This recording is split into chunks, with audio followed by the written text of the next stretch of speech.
दक्षिण के घने वनों में दो राजकुमार अपनी प्रिय सीता की खोज में हर कदम सावधानी से आगे बढ़ रहे थे।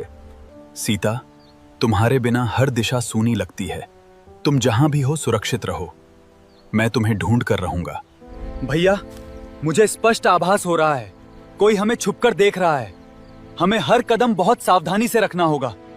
उन्हें यह ज्ञात नहीं था कि एक दिव्य आत्मा उन्हें दूर से देख रही थी और उनके हर भाव को समझ रही थी। हे प्रभु, आप कौन हैं जो इस निर्जन वन में ऐसे शांत और तेजस्वी स्वरूप में विचरण कर रहे हैं? हम अयोध्या के राजकुमार हैं और अपनी पत्नी सीता की खोज में इस वन के हर कोने में भटक रहे हैं। उनके शब्द सुनते ही उस साधु के हृदय में एक अनोखी भक्ति और पहचान की भावना जाग उठी। प्रभु, आपके दर्शन मात्र से मेरे हृदय में ऐसी भक्ति जागी है जिसे शब्दों में व्यक्त करना मेरे लिए संभव नहीं है।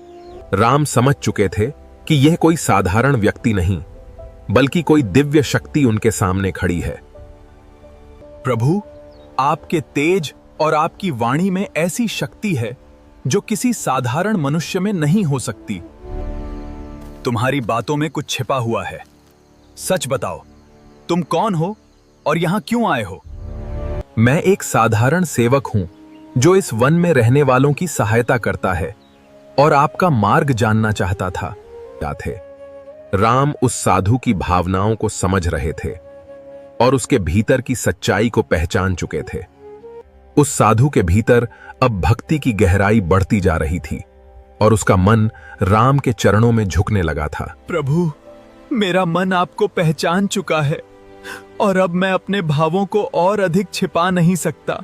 लेकिन अब उसका हृदय सत्य को और अधिक समय तक छुपा नहीं पा रहा था और उसकी भक्ति बाहर आने को तैयार थी।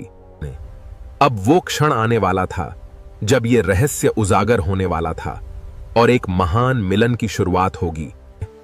तुम्हारे हृदय की सच्चाई स्पष्ट है। अब अपने वास्तविक रूप और उद्देश्य को बताओ। प्रभु, मैं वानर राज सुग्रीव का दूत हूं और आपके चरणों में अपना जीवन अर्पित करने के लिए उपस्थित हुआ हूं। ईदी है। अब वह क्षण आ चुका था जब भक्ति और भगवान का मिलन अपने चरम पर पहुंचने वाला था। और उसी क्षण वह साधु अपना असली रूप प्रकट करने लगा। उसकी दिव्य शक्ति चारों ओर फैलने लगी। प्रभु, मैं पवन पुत्र हनुमान हूं और आपके चरणों में सदा के लिए अपना जीवन समर्पित करता हूं। राम ने उस क्षण अपने सबसे महान भक्त को पहचान लिया और उनके हृदय में स्नेह उमड़ पड़ा। हनुमान, तुम्हारी भक्ति और तुम्हारी निष्ठा अद्वितीय है। तुम हमारे लिए अत्यंत प्रिय हो। प्रभु, मेरा जीवन केवल आपकी सेवा के लिए है। मैं हर श्वास के साथ आपका नाम लेकर ही जीना चाहता हूं। यह केवल एक मिलन नहीं था, यह भक्ति और भगवान के बीच एक अमर संबंध की शुरुआत थी। भैया, ये वानर कोई साधारण नहीं। इनकी भक्ति और शक्ति दोनों अद्भुत हैं। प्रभु, मैं अभी से खोज प्रारंभ करता हूं। इस पृथ्वी का कोई भी कोना ऐसा नहीं रहेगा जहां मैं माता सीता को ढूंढ न लूं। प्रभु, मैं आपको वचन देता हूं कि मैं माता सीता की खोज में अपनी पूरी शक्ति लगा दूंगा और आपको उनसे मिलाऊंगा। हनुमान, हमें तुम पर पूर्ण विश्वास है। तुम्हारी सहायता से हम निश्चित ही सीता तक पहुंचेंगे। भैया, हनुमान जैसे वीर के साथ हमें अब कोई भय नहीं। ये हर कठिनाई को पार कर जाएंगे। हनुमान, तुम्हारी निष्ठा और पराक्रम पर हमें पूर्ण विश्वास है। तुम अवश्य सफल होकर लौटोगे। प्रभु, मेरे लिए आपका आदेश ही मेरा जीवन है। मैं हर परिस्थिति में आपकी सेवा करता रहूंगा और कभी पीछे नहीं हटूंगा। उस क्षण राम और हनुमान के बीच ऐसा बंधन बन चुका था जिसे समय भी कभी तोड़ नहीं सकता था। ये वही क्षण था जब एक साधारण मिलन ने इतिहास की दिशा बदल दी और भक्ति की परिभाषा हमेशा के लिए स्थापित हो गई।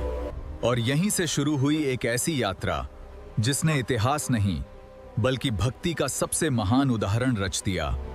अब तीनों एक साथ एक ऐसी यात्रा पर निकल पड़े जो केवल खोज नहीं बल्कि धर्म और भक्ति की सबसे महान परीक्षा बनने वाली थी। और इस तरह राम, हनुमान और लक्ष्मण एक साथ उस यात्रा पर बढ़ चले जिसने भक्ति और धर्म की सबसे महान कथा को जन्म दिया। लेकिन क्या आप जानते हैं कि हनुमान ने पहली बार राम को देखते ही उन्हें कैसे पहचान लिया था? उस पहचान के पीछे एक ऐसा रहस्य छिपा है जिसे बहुत कम लोग जानते हैं। ये थी एक ऐसी कथा जो इतिहास नहीं बल्कि विश्वास है। अगर आप ऐसी और कहानियां देखना चाहते हैं तो चैनल को सब्सक्राइब करना ना भूलें। हम फिर लौटेंगे एक नई कथा के साथ।